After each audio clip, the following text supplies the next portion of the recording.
네, 오늘 찬양이 참 더 은혜가 되네요.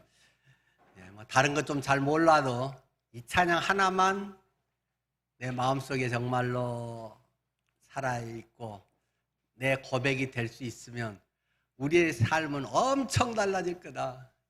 돈 쓰고 시간 쓰는 게 엄청 달라질 거다. 그런 생각이 옆에서 들으면서 막 생기네요. 우리 아마 준비한 찬양대원들은 더 그러겠죠. 사실 몇 가지가 우리 인생을 확 바꿉니다. 많이 안다고 바뀌는 것도 아니고 몇 가지 깨달음이 우리 인생을 완전히 계단으로 점프시키죠. 그중에 가장 핵심이 은혜 아닌가요? 자, 오늘은 이 은혜의 말씀 사도행전 12장 13절에서 25절 말씀입니다. 사도행전 12장 13절에서 25절 말씀을 중심으로 결국 이기는 복음이라고 하는 제목으로 말씀을 드리겠습니다. 베드로가 대문을 두드린데 로데라 하는 여자아이가 영접하러 나왔다가 베드로의 음성인 줄 알고 기뻐하여 문을 미처 열지 못하고 달려들어가 말하되 베드로가 대문 밖에 섰더라 하니 그들이 말하되 네가 미쳤다 하나 여자아이는 힘써 말하되 참말이라 하니 그들이 말하되 그러면 그의 천사라 하더라. 베드로가 문 두드리기를 그치지 아니하니 그들이 문을 열어 베드로를 보고 놀라는지라. 베드로가 그들에게 손짓하여 조용하게 하고 주께서 자기를 이끌어 옥에서 나오게 하던 일을 말하고 또 야고보와 형제들에게 이 말을 전하라 하고 떠나 다른 곳으로 가니라. 날이 새매 군인들은 베드로가 어떻게 되었는지 알지 못하여 적지 않게 소동하니 헤롯이 그를 찾아도 보지 못하며 파수꾼들을 신문하고 죽이라 명하니라. 헤롯이 유대를 떠나 가이사랴로 내려가서 머무니라. 헤롯이 두로와 시돈 사람들을 대단히 노여워하니 그들의 지방이 왕국에서 나는 양식을 먹는 까닭에 한마음으로 그에게 나와 왕의 침소 맡은 신하 블라스도를 설득하여 화목하기를 정한지라. 헤롯이 나를 택하여 왕복을 입고 단상에 앉아 백성에게 연설하니 백성들이 크게 부르되 이것은 신의 소리요 사람의 소리가 아니라 하거늘 헤롯이 영광을 하나님께 돌리지 아니하므로 주의 사자가 곧 친히 벌레에 먹혀 죽으니라. 하나님의 말씀은 흥왕하여 더하더라. 바나바와 바울이 부조하는 일을 마치고 마가라 하는 요한을 데리고 예루살렘에서 돌아오니라. 앞에서 헤롯 왕이 새로운 신흥 종교인 예수 믿는 사람들을 때려잡는 것에 사람들이 열광을 하니까 야고보를 사형시켰던 그 기세를 몰아서 여론몰이로 인기 투표 점수가 엄청 올라가게 하기 위해서 야 제일로 영향력 크고 우두머리 누구냐? 베드로라고 하는데요. 그놈 잡아들여라 해서 베드로를 잡아갔다. 그렇게 해서 감옥에 2중 3중으로 철저하게 파수꾼을 세우고 철문을 세우고 온갖 인간적으로 할 수 있는 방법으로 꽁꽁 묶어두려 했고 처형 전날 천사가 나타나서 기가 막히게 다 풀어지고 남들은 수면제를 먹었는지 그런 사이에도 잘 모르고 싹 빠져나와서 드디어 이스라엘 교회 당시 본부와 같았던 모임의 제일 중요한 장소, 그 기도의 장소였던 마가의 다락방에 베드로가 왔다라는 것이 지금 오늘 배경입니다. 베드로가 와서 이렇게 문을 두드리게 됐습니다. 그러니까 맨 뒤에 앉아있다가 문도 열어주고 또 신발도 정리하고 하는 이제 뭐 요즘과 같은 그런 어린 아이 로데 또는 로데라고 하는 아이가 있다가 나와서 누구세요? 나 베드로야.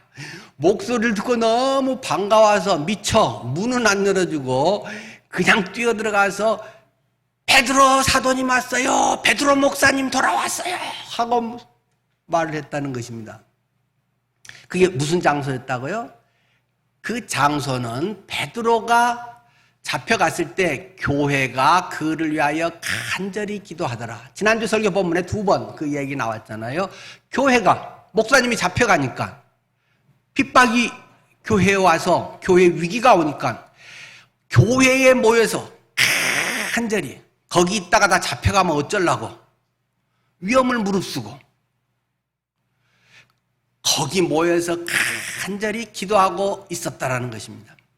그런데 간절히 기도하고 있었는데 사람들의 반응은 우리의 일반 생각과 좀 다르다는 것입니다.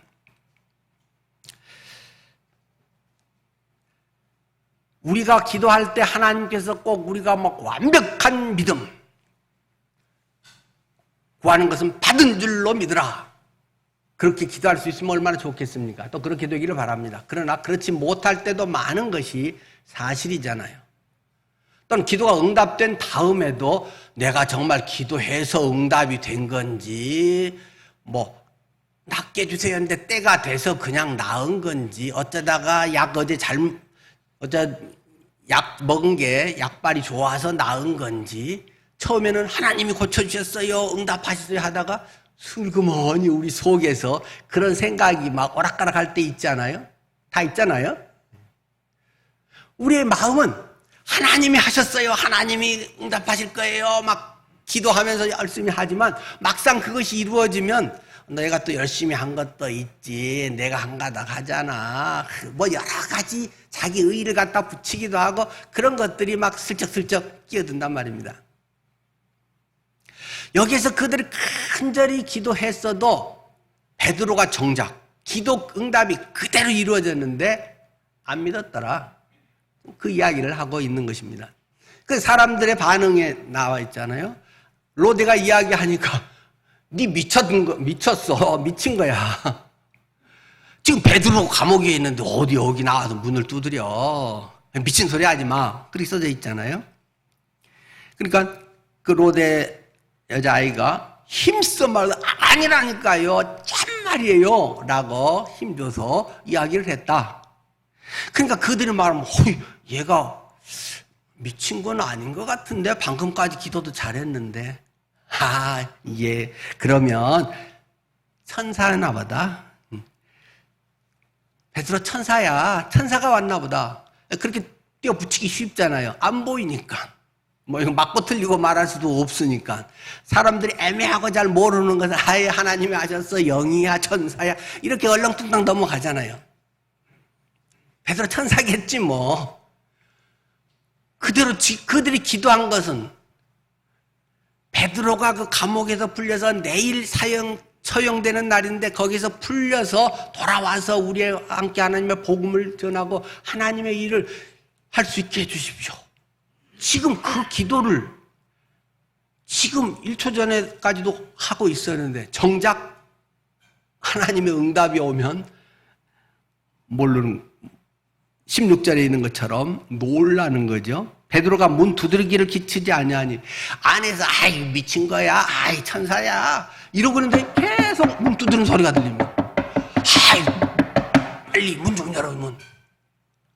베드로가 오 진짜 소리가 들리네, 나도 들었어 하면서 문을 열고는 다들 깜짝 놀라버렸다는 것입니다. 누가? 기도하는 사람이. 그렇게 되기를 간절히 기도했는데 기도가 이루어지면 놀라버렸다는 것입니다. 그런 경험이 여러분에게 있으십니까?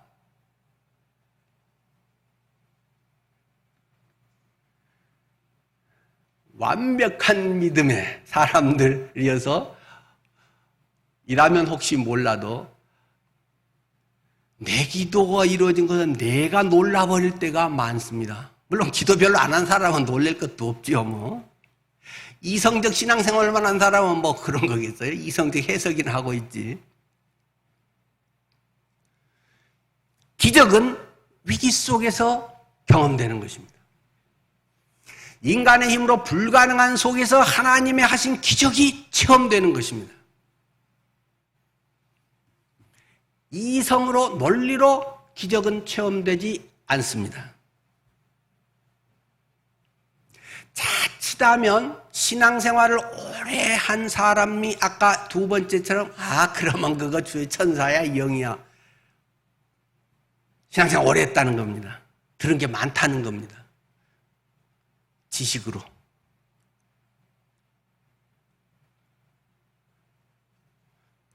근데 그러면 맨날 그 자리입니다. 20년, 30년, 40년 신앙생활도 맨날 그 자리입니다. 지식은 있고 뭐 말은 어떻게 하고 해도 자기 속에 자기가 놀래는 기적이 여러분 속에는 몇 번이나 있습니까? 뭐 전에 얘기한 적도 있기 때문에 오늘은 시간관계상 넘어가겠습니다. 제가 놀래버린다니까요. 제가 기도하는데.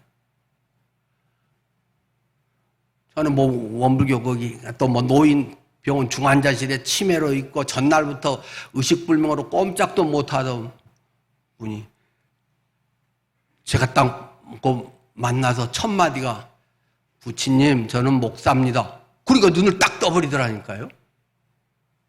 제가 놀래버렸다니까요. 와, 목사라는 단어 하나에 하나님이 이렇게 번세를 주시는구나. 보통 사람들은 목사고 뭐고 알아주지도 않는데 함께 오래 했던 사람도 뭐 목사님의 직위 하나로 아는데 하나님이 영권을 주신다니까요. 치매고 전날부터 전혀 움직이다 보다 아무것도 못하고 왼쪽으로 누워서 완전 임종을 기다리는 분이 부치님 저 목사입니다. 오, 하나님이 그 옆에 있었던 그 원불교 뭐 하여튼 뭐라나요? 거기서 하는 사람들 그 원불교 원장이랑 빨리 하고 가세요 하고 그냥 목사가 왔다니까 못마땅해. 근데 겨우 들어가서 한마디 했는데 눈이 딱 떠져버려요. 복음을 전하니까 믿으면 눈 깜박여 보세요. 눈을 깜박. 제가 못 믿어갖고 어쩌다가 오래 뜨고 있으니까 제가 그 말할 때부터 계속 눈을 뜨고 안 감고 또 계시대요. 피곤해서 까맣나. 제가 의심스러워서 한 번 더 하나님 진짜로 이분이 알아듣고 한다면 제가 한 번 더 말하면 진짜 깜빡이게 해주세요.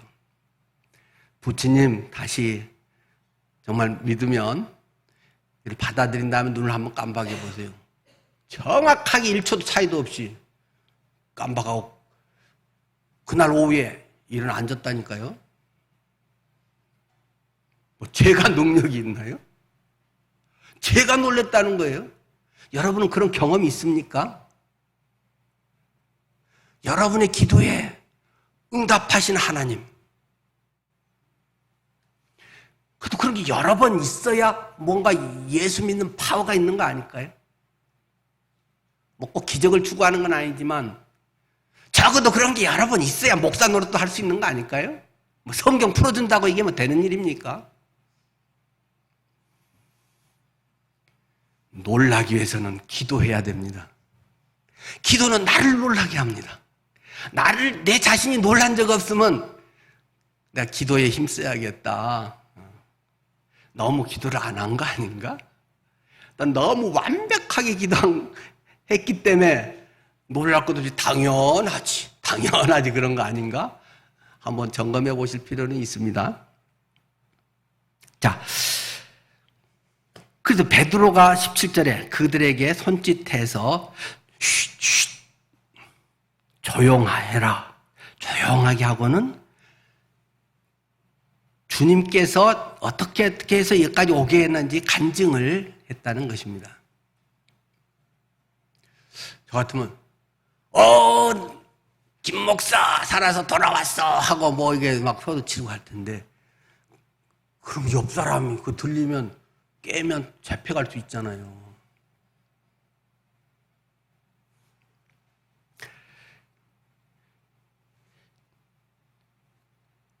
우리가 하나님 앞에서 신앙을 표현하는 방법, 하나님께서 인도하시는 방법은 사람마다 그때그때마다 다릅니다. 자꾸 신앙의 공식을 만드는 사람들은 자기 함정에 빠질 가능성이 많습니다. 목적이 분명하면 방법은 얼마든지 바뀔 수 있는 것입니다. 뭐 죄 짓는다거나 잘못된 건 말고요. 여기서 베드로가 죽으면 죽으리라. 에스더의 죽음을 내가 표현해 주겠노라. 나왔어 이렇게 하면서 소리내서 하고 거기에 딱 있다가 뒷날 잡혀가지 않습니다. 이미 마가의 다락방 거기는 제일 유명한 데고 본거지고 베드로 도망쳤네. 이놈 어디 갔어? 잡아야지. 바로 제일 먼저 쫓아온 데가 마가의 다락방이라는 말입니다. 그런데 베드로가 어떻습니까? 야고보와 형제들에게 이 말을 전하라 하고는 떠나서 다른 곳으로 싹 도망갔다 이 말입니다. 다른 곳으로 피신을 했습니다. 믿음 없는 건가요? 하나님께서는 상황에 따라서 각자의 여러 형편에 따라서 다 다르게 인도하실 수 있습니다. 그러니까 이게 좋은 신앙이야 라고 자꾸 그런 잣대를 갖고 하는 것은 아주 위험합니다. 그래서 자꾸 사람들에게 가르치고 뭐 상담해 준다고 하면서 뭐 이래야 되는 거야. 그런 사람들 조심해야 됩니다. 하나님은 매번 되도록 다르게 하십니다. 되도록 하나님은 똑같이 안 하려고. 왜? 사람들은 자꾸 공식을 원하거든요. 그런 틀로 자꾸 해야 그게 편하잖아요. 공식이 편하잖아요. 그 하나님이 하신 것이 아니라 공식이 하는 것처럼 이렇게 하면 돼라는 방식이 하나님이 된단 말입니다. 하나님은 그래서 자꾸 여러 상황으로 바꿉니다. 그 중요한 건 무엇이겠습니까? 하나님과의 교통함입니다. 내가 하나님의 음성을 듣는 것입니다. 내가 그 상황에서 하나님의 인도하심을 계속 받는 것입니다. 내가 날마다 성령 충만해야 하는 이유입니다. 그렇지 않으면 공식처럼 성경 지식처럼 퀴즈대에 나오는 것처럼 항상 있으면 그 몇 가지만 해갖고 딱 되면 뭐가 어렵겠습니까? 하나님은 10분마다 바꿀 수도 있습니다. 그러니까 자꾸 저거는 틀리고 맞고 저건 믿음 없어 뭐 이렇게 저렇게 너무 쉽게 이야기하는 것은 아주 위험한 일입니다. 물론 본인이 믿음 없어 아이고 겁나 죽겠네 아이고 잡으러 오면 나는 이제 진짜 잡히면 죽는다. 그러니까 베드로가 그냥 아무것도 못하고 겁나서 막 도망친 게 아니라 성령께서 너가 지금 해야 할 일이 있어. 너가 지금 여기서 나 베드로야 잡아가. 그게 네가 할 일이 아니야 지금. 하나님께서는 그때그때 각 사람마다의 계획과 뜻이 있고 그것을 이루는 것이 하나님의 뜻이라는 것을 기억하시기 바랍니다. 그래서 야고보와 형제들에게 이 말을 전해라 하고 이제 했는데 야고보는 또 왜 여기서 튀어나옵니까? 앞에서 12장 맨 앞에서 맨 처음 사도 중에 순교당한 사람이 야고보인데 그래서 인기가 올라가니까 베드로도 잡아서 죽이려고 했는데 여기 야고보는 예수님의 친동생인 야고보입니다. 야고보는 흔한 이름이에요. 그냥 우리나라 영철이 뭐 이런 식의 철수 이런 것처럼 흔한 이름이 야고보입니다.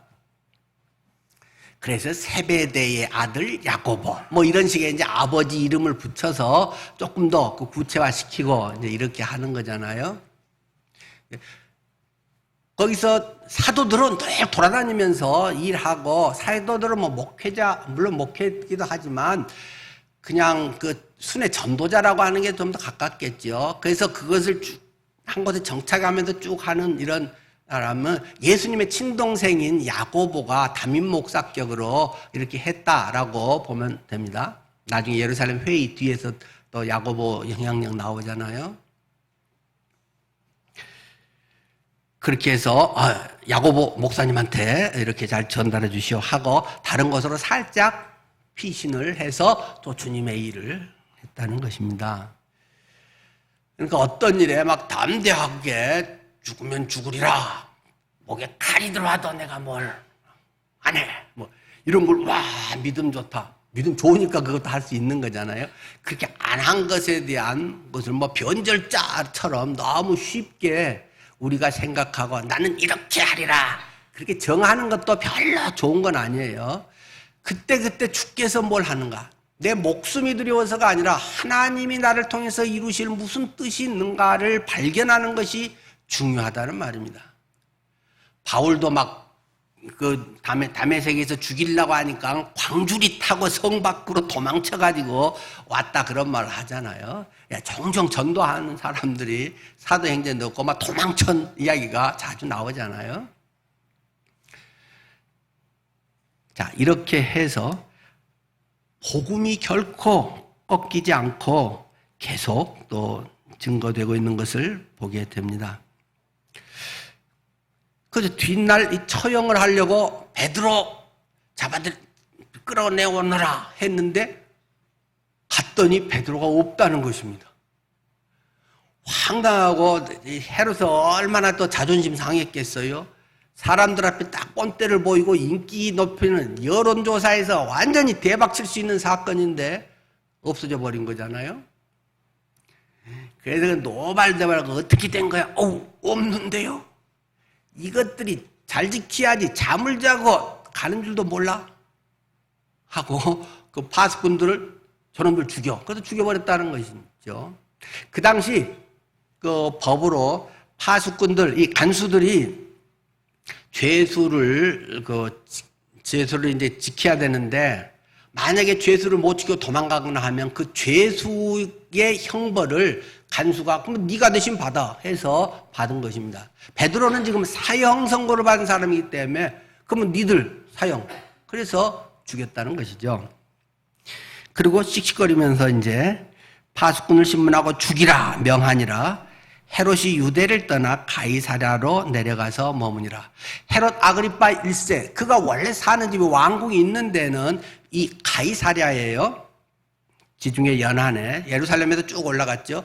근데 그냥 인기를 팍 높이고 현장에서 뭔가를 보여주려고 했는데 그냥 허탕만 치고 열만 나고 해가지고는 애매한 목숨에 간수들만 죽이고는 돌아가 버렸다.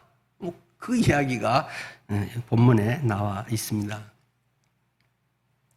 뭔가 막 자기 뭔가를 나타내고 뭐 보여주고 높아지고 뭐 하고 싶은 이런 야망, 정치적 권력, 사람들 앞에서의 뭔가를 막 우쭐하게 하고 싶은 이런 것이 그냥 우습게 돼버린 꼴이라는 걸 말해주면서 이 헤롯의 비극을 뒤에 바로 이어서 우리에게 설명하고 있습니다.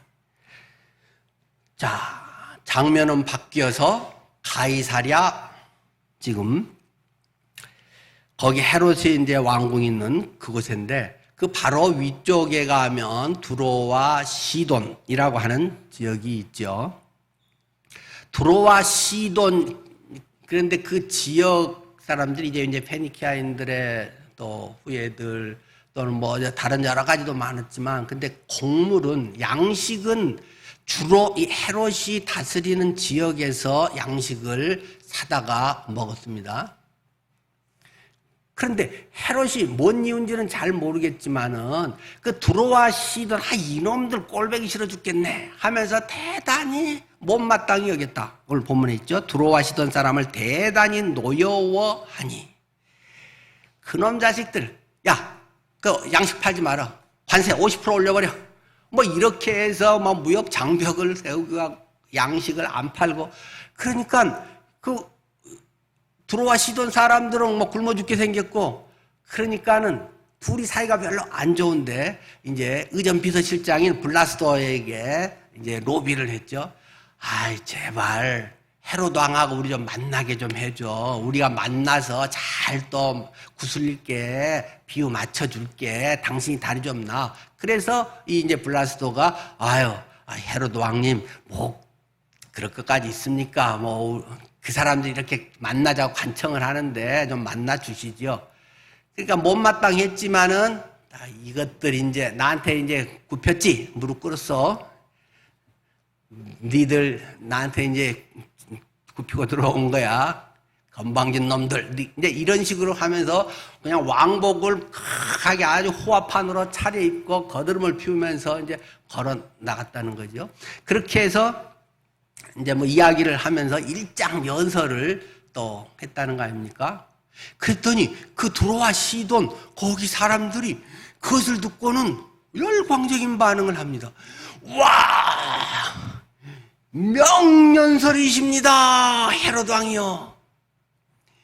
내 평생에 이런 유명한, 이런 가슴에 팍팍 오는 감동적인 이야기, 설교를 들어본 적이 없습니다. 이것은 신의 소리요 사람의 말이 아닙니다. 어찌 이 위대한 이야기를 사람의 연설이라고 하겠습니까? 하면서 엄청 박수를 치며 뛰었다는 거죠. 그대로 있잖아요. 백성들이 크게 부르되 이것은 신의 소리요 사람의 소리가 아니라. 그러니까 헤롯이 기분이 엄청 업됐다. 기분이 되게 좋아졌다는 것입니다. 그렇지. 이것들이 이제 알아보는구만. 진즉 그러지. 니들이 그냥 좀 껄끄럽게 하고 말 좀 안 듣고 그러더니 이제 말 잘 들어. 이렇게 된 거죠. 꼭 어떻게 보면 부틴 같은 놈이에요. 천연가스 밸브 잠궈버려? 조금 잠근다? 그러니까 그냥 막 프랑스도 가서 아이 왜 그래 하고 마크롱이 가서 또 막 이렇게도 하고 독일도 아이씨 마음에는 안 들지만 그래도 제재 똑같이 동참하기도 곤란하고 뭐 이런 상황들이 돼가고 있잖아요. 우크라이나 러시아 뭐 세계적 곡창지대인 거기에도 지금 뭐 곡식 걷어들여야 되고 그런데 창고에는 이미 있는데 팔아먹지는 못했고 지금 뭐 배를 띄울 수도 없고 항구도 봉쇄된 데라든가 여러 위험 때문에 팔지도 못하고 새로 추수해도 갖다 지금 창고에 넣어놓을 자리도 없고 이래서 뭐 썩혀야 되나 아니면 고민하고 있다고 그러잖아요. 전쟁에서 뭐 돈은 없고 뭐 여러 가지 어려움은 있지만 세계적 곡창지대인 거기가 지금 제대로 안 되다 보니까 뭐 아프리카든 굶어 죽어가는 사람들이 많고 더군다나 뭐 여러 가지 인플레는 막 날개를 달아버리고 어려운 문제들이 막 생겨버렸다는 것입니다. 내가 한마디면 이것들이 쥐어졌다 펴졌다 하는 거야 하고 딱 보면 내 이 정도야. 헤롯이 영광을 하나님께 돌리지 아니함으로 자기 과신 자기를 드러내고 모든 것의 결국은 하나님을 영화롭게 하는 것이 인간의 삶의 목표다. 나를 만들어주신 그 주인, 나의 창조자인 그분을 영화롭게 하는 것이 내게 좋은 것이 있다면 내가 좋은 체질, 잘생긴 거, 좋은 학벌, 좋은 뭐 돈, 또 뭐 참 좋은 자녀들 뭐 내가 뭔가가 있다면 그걸 통해 하나님을 영화롭게 은혜였습니다. 은혜입니다. 주님의 은혜일 뿐입니다. 이래야 되는데 내가 맹모 삼천지기 했어. 내가 뭐 이렇게 해서 내가 이렇게 뭐 좋은 학원 보냈어. 내가 뭘 이렇게 했어. 대학교 선택을 잘해줬어. 뭐 그것도 하나님의 섭리 가운데 우리를 사용하신 굉장히 소중한 것들이잖아요. 근데 주님이 했어라고 말은 하지만 속으로는 내가 그랬어 라고 하는 것이 그 마음 속에 있다는 것입니다. 하나님을 영화롭게 하죠. 하나님의 지금 땅을 다스리고 있는 사람이 하나님 앞에 바로 삽시다 뭐 이렇게 해야 되는 건데 니들이 나를 무시해? 깜바? 뻔때 보여줬어? 나 이런 사람이야 한다는 것입니다. 그랬더니 성경에는 아주 짧게지만 확실하게 23절 매듭을 짓고 있습니다. 헤롯이 영광을 하나님께 돌리지 아니하므로 주의 사자가 곧 친히 벌레에게 먹혀 죽으니라. 돌연사했다는 말입니다. 며칠 안에 그냥 죽어버렸다는 것입니다. 하나님이 그래? 네가 했어? 태어나는 것도 네 맘대로 못하는 게 어디를 선택하고 어떤 부모를 선택하고 뭘로 남자 여자도 네가 선택해서 한 게 아니고 다 온 게 그거 다 만들어 놓은 것 같고 네가 뭐 쪼물딱 해서 뭐 조금 잘 되니까 네가 해? 죽을 날도 모르는 게 언제 어떻게 가는지 그것도 모르면서 네가 했다고 폼재고 있어? 하고 쳐주겠다. 곧 하나님이 쳐 죽여버렸다. 성경이 지금 그 말을 하고 있는 것입니다. 근데 거기는 이 누가는 의사였기 때문에 이 사도행전을 쓴 누가는 벌레에게 먹혀 죽으니라 이렇게 기록하고 있습니다.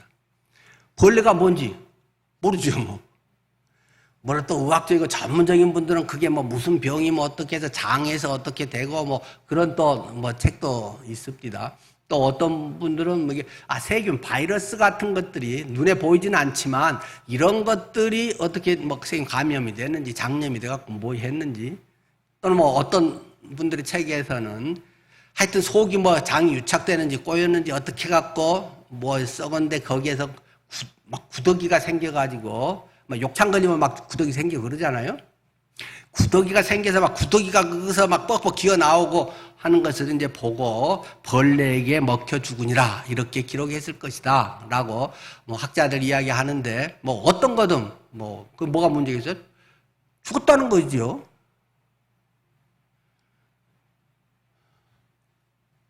나의 삶에 하나님을 영화롭게 하는가? 그리스도인의 삶의 목적, 그리스도인이 아니라 인간의 삶의 목적, 모든 사람은 나의 창조주를 영화롭게 하는 것이다. 그것은 결국 종교라고 하는 것을 말하겠죠.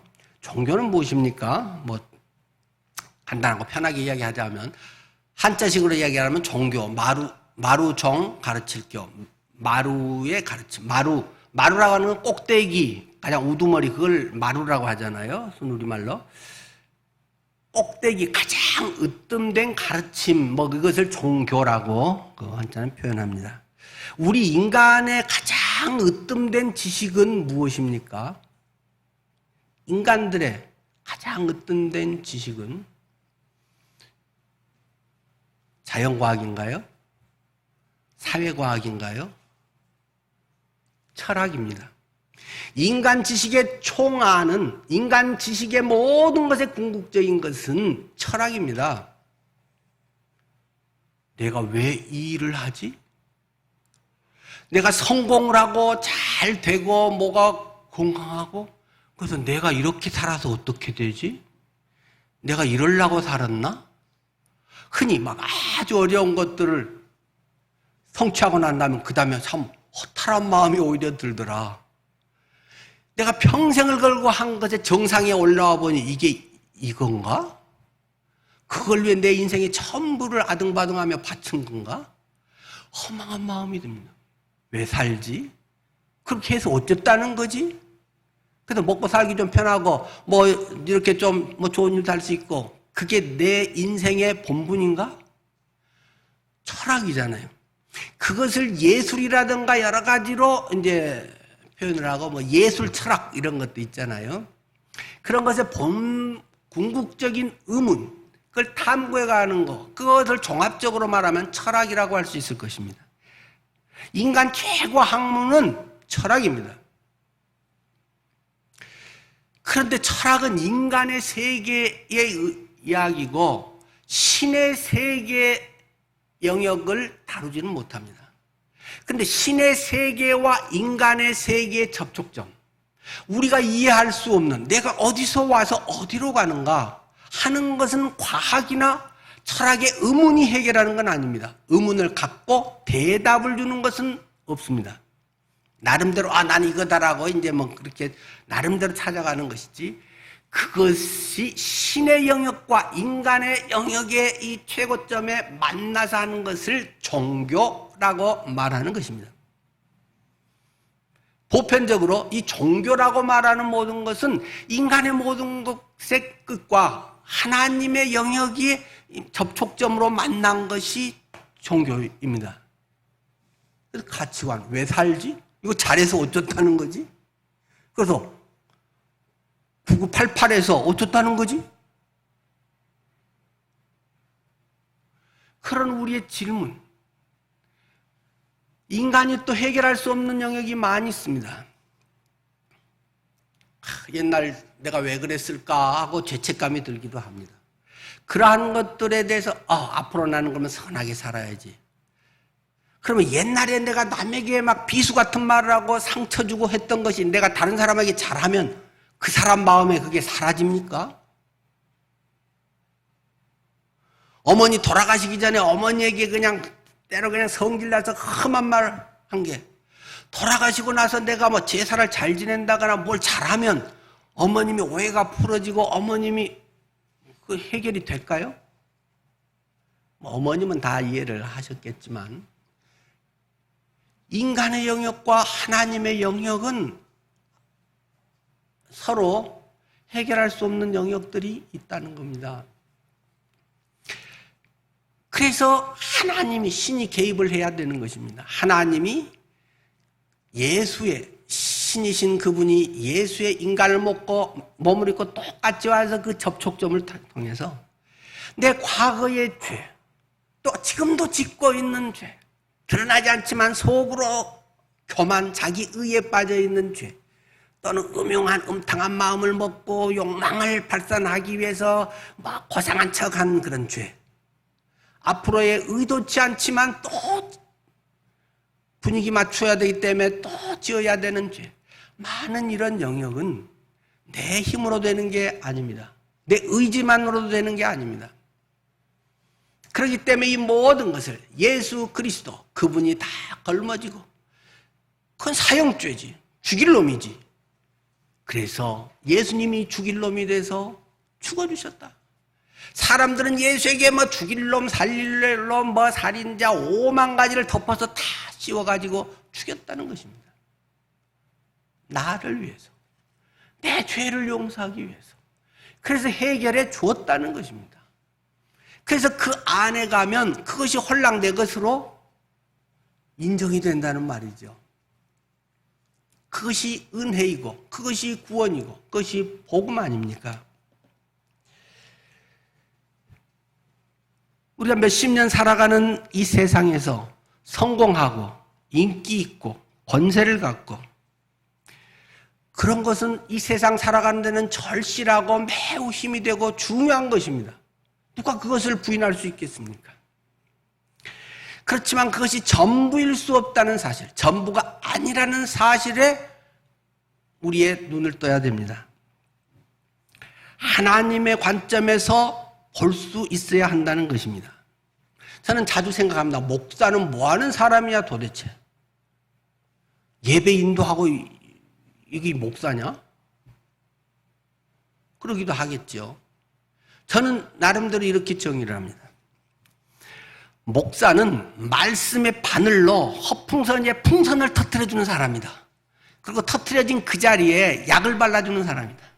구약과 신약을, 예수님의 보혈의 약을. 사람들은 자꾸 그 속에 풍선을 키워갑니다. 음란의 풍선을 키워가는 사람도 많고, 인기의 풍선, 명예의 풍선, 뭐 어디 이력서에 뭘 쓰는 거 좋아해가지고 뭐 그거 자꾸 늘리려고 하는 그런 풍선, 자랑의 풍선, 재물의 뭐 풍선, 이런 걸 자꾸 속에서 키워갑니다. 목사는 그것을 하나님 말씀을 꼭꼭 찍어서 터뜨려주는 사람입니다. 그거 허풍선인데, 그거 허당인데.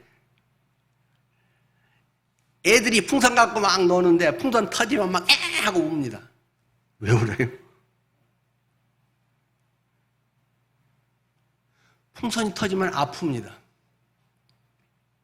속에 이 바람이 들면, 그런 풍선이 자꾸 들어가면 하나님을 영화롭게 하는 게 아니라 붕 뜹니다. 자기가 대단한 것 같습니다. 남이 알아주지 않으면 서운해집니다. 내가 뭐 좀 되면 내가 뭔가를 다 할 수 있는 것처럼 어깨에 힘이 들어갑니다. 그걸 꼭꼭 터뜨려주는 사람이 목사다. 세상에서 누가 그걸 해주겠습니까? 다 부추겨서 이거 하세요. 이거 하면 돈 벌어요. 야, 이거 하세요. 이렇게 인생이 재밌는 거예요. 인생은 행복하려고 사는 거예요. 다 그거 부추기는 그것에 목사 말고 누가 그런 일을 한단 말입니까?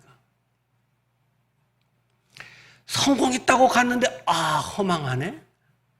최고 자리 대통령 하고 나도 이거 오래 했나보다 더 못하나?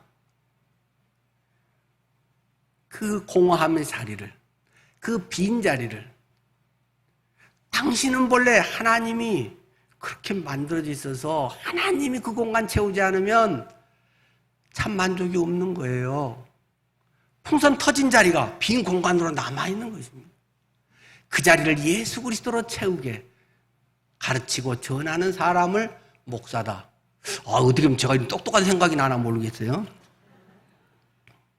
성경은 말하잖아요. 믿음이 없이는 하나님을 기쁘시게 하지 못하나니 하나님께 나가는 자는 반드시 그가 계신 것과 하나님이 살아 계시다는 것과 또한 그와 하나님 자기를 찾는 자들에게는 상 주시는 이심을 믿어야 할지니라. 신앙에는 이 세상이 전부가 아니다. 100년만 보고 살지 말아라. 영원한 세상을 바라보고 살아야 되는 것이다. 눈에 보이지 않는 하나님이 계시고 나의 여러 가지 삶에 대해서 하나님이 함께하고 보상해 준다. 되도록 이 세상에서 인정 안 받도록 하는 게 더 좋다. 오른손이 하는 것을 왼손이 모르게 하는 게 상이 더 많아지는 것이다. 여기서 인정받고 박수 받아버리면 꽃감 빼먹듯이 여기서 다 먹어버리고 가면은 빈 이 막대기만 남아있다. 성경에 그런 말은 없습니다.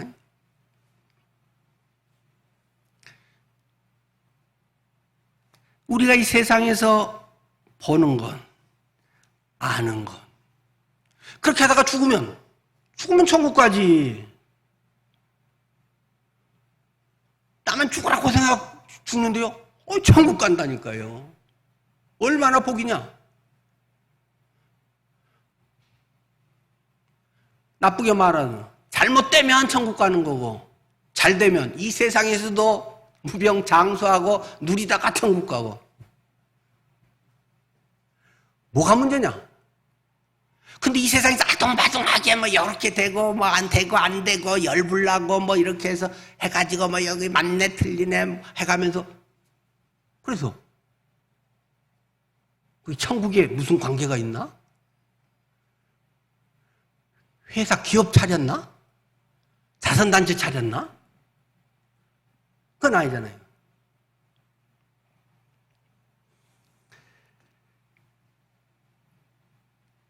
우리가 이 세상에서 하는 것 또는 평가라고 하는 것은 얼마나 순간적입니까?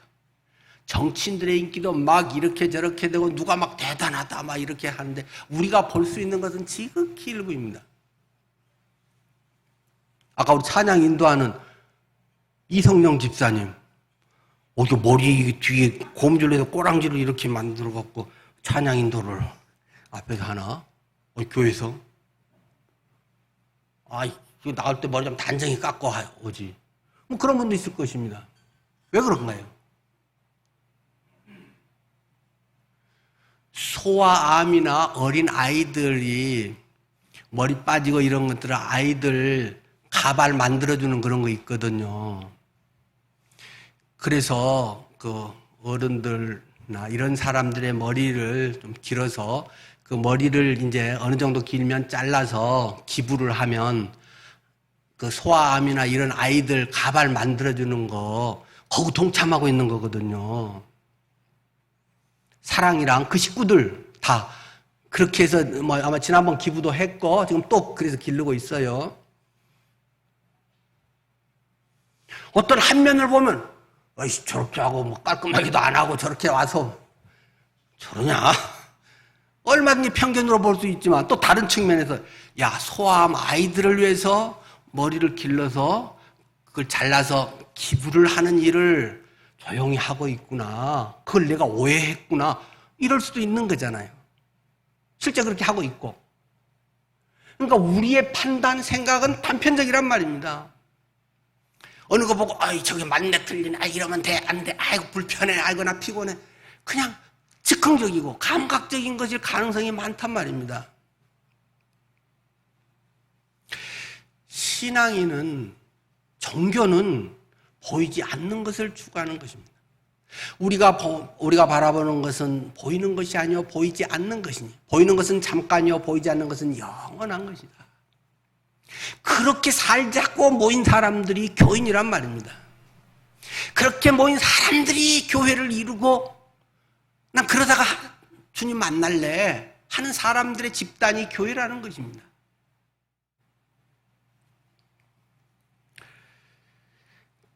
그러나 그걸 누가 강요해서 뭘 어떻게 하라고 할 수 있겠습니까? 그건 예수를 정말로 만나고 예수와의 관계가 좋고 성령 충만하면 하고 싶어서 말려도 그런 미친 짓을 한다는 것입니다. 안 해도 되는 걸 한다는 것입니다. 이성과 논리 여러 가지 하면 바보 같은 짓을 한다는 것입니다. 예수를 만나고 보니까 사도행전은 바보들의 행진입니다. 누가 시켰나요? 월급 주나요? 그런데 왜 이런 짓거리 하면서 개죽음을 당하는 것입니까? 돌에 맞아 죽습니까? 객사를 합니까? 기름 가마에 튀겨서 죽는 사람도 있습니다. 목 잘린 사람은 기본입니다. 자기가 그 은혜가 너무 크기 때문에 은혜 뭐 찬양으로도 감당할 수 없고 그것이 주님 앞에 어떻게 그러면 제가 표현할 수 있단 말입니까? 그것이 돈 쓰고 시간 쓰고 몸 바쳐서 주님 앞에 살아가는 것이라는 말입니다. 그게 종교입니다. 종교를 우리가 그냥 일반적으로 에이 뭐 다른 종교 믿으면 지옥 가 뭐 이런 말 하기 전에 나의 기본적인 의식과 그러나 종교 같다는 것은 결코 아니고 오직 예수 그리스도의 보혈에 그 참는 길을 가야 되는데 안 그런 사람들도 그렇게 하려고 또 애를 쓴단 말입니다. 근데 참 진리 예수의 참 생명을 가진 우리는 어떻게 살아야 된단 말입니까?